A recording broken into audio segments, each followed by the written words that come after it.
मैं उस दिन से बदल गई। एक दिन एक बहस के दौरान जब मेरे पूर्व पति ने मुझे थप्पड़ मारा और मुझ पर अपना गुस्सा निकालकर वह टीवी देखने चला गया, जैसे उसके लिए कुछ हुआ ही न हो।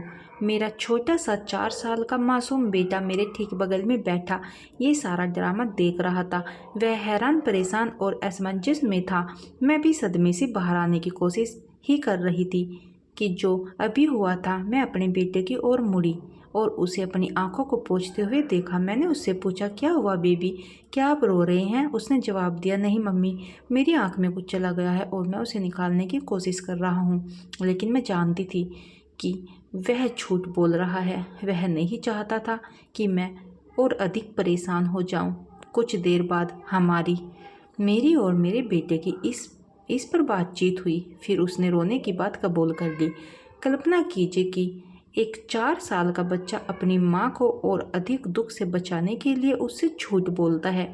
उस दिन मेरे अंदर कुछ बदलाव आया। मुझे एहसास हुआ कि यह दुर्व्यवहार न केवल मेरे लिए बल्कि मेरे बेटे के लिए भी बुरा है। उस समय तक मैं अपने पति की हर आज्ञा मानने वाली भोली भाली लड़की थी। उसने थप्पड़ मारा, गालियाँ दी, मुझे बहुत गंदे शब्द कहे, लेकिन फिर भी मैं अपने बेटे के लिए उसे माफ़ करती आई।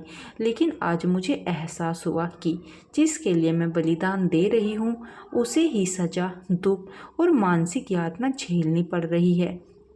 क्या मैं उसे वह जीवन देने के लिए जिम्मेदार नहीं हूँ जिसका वह हकदार है? यही वह दिन था जब मेरे अंदर कुछ बदलाव आया। नरम और अनुभवहीन होने के बजाय मैंने मजबूत और साहसी बनना चुना। इस घटना के 1 महीने बाद मैं अपने बच्चे के साथ अलग हो गई। ये कहानी मुंबई में रहने वाली पूजा पंडित जी की है और इसका क्रेडिट उन्हीं को जाता है।